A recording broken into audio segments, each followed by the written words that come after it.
Today we start lecture number 48. Topic name is classification and nomenclature of pores.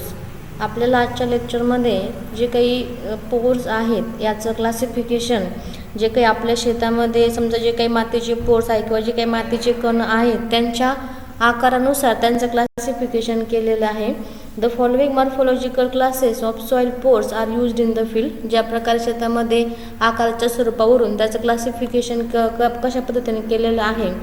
The names and are suggested for describing porosity of regions in the soil profile. जे काही soil प्रोफाईलमध्ये ज्या प्रकारची सच्छिद्रता त्या रिजननुसार कशी आहे ते आपल्याला यामध्ये सांगितलेलं आहे. आणि अतिशय महत्त्वाचा टॉपिक आहे. प्रत्येक वर्षी आपण जर पाठीमागच्या क्वेश्चन पेपर जर पाहिल्या तर प्रत्येक वर्षी हा क्वेश्चन विचारलेला आहे, give the classification and nomenclature of pores. तर हा अतिशय महत्त्वाचा पॉईंट आहे, त्यामुळे सर्वांनी तो व्यवस्थितरित्या अभ्यासणे. आता फर्स्ट क्लास सांगितलेला आहे ए अबंडन्स क्लासेस. आता अबंडन्स क्लासेसनुसार त्याचं कशा प्रकारे क्लासिफिकेशन आहे यामध्ये 3 प्रकार सांगितलेले आहेत. It is classified into 3 types. First one few. यामध्ये 1 to 3% square inch of surface जे काही फ्यू आहे. अबंडन्स जे काही थोडेसे क्लासेस आहेत त्यामध्ये पहिलं फ्यू आहे. यामध्ये पर्सेंटेज दिलं आहे स्क्वेअर इंचमध्ये ऑफ सरफेस 1 to 3%. त्यानंतर common 4 to 14% square inch of surface जे आहे इतक्या याच्यामध्ये तो कॉमन या याच्यामध्ये मोडलेला आहे. त्यानंतर थर्ड आहे many. More than 40% square inch of surface जितकं आहे त्याचं त्या ठिकाणी मेनी या क्लासिफिकेशनमध्ये मोडलेलं आहे. हा झाला फर्स्ट क्लासिफिकेशन अबंडन्स क्लासेस.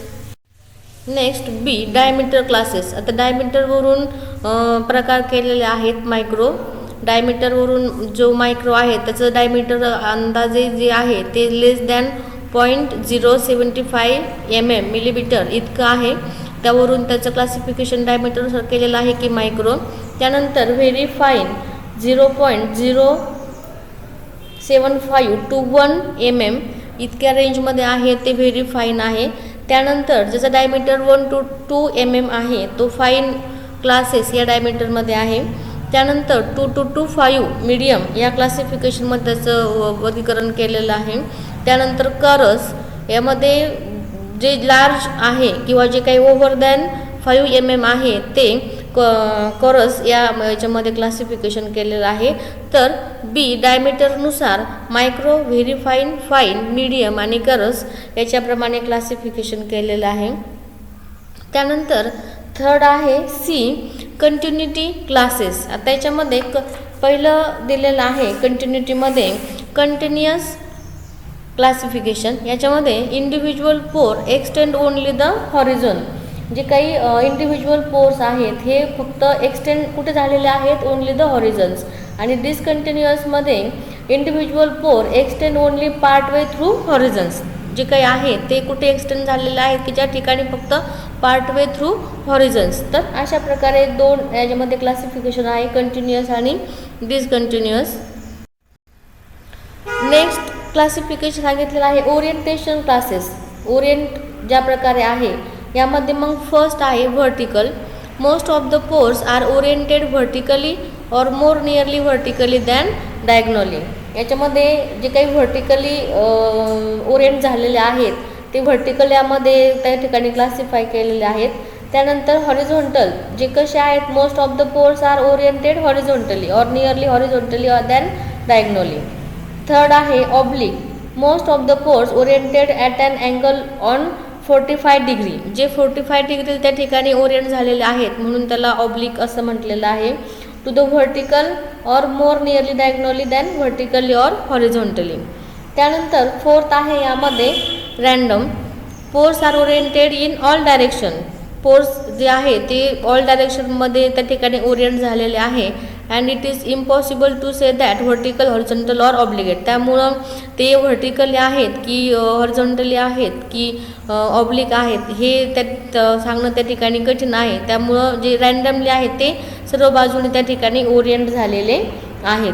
हा झाला चौथा प्रकार ओरिएंटेशन क्लासेस. यामध्ये व्हर्टिकल हॉरिझॉन्टल, ऑब्लिक आणि रँडम या 4 प्रकारे पोरचं क्लासिफिकेशन झालेलं आहे.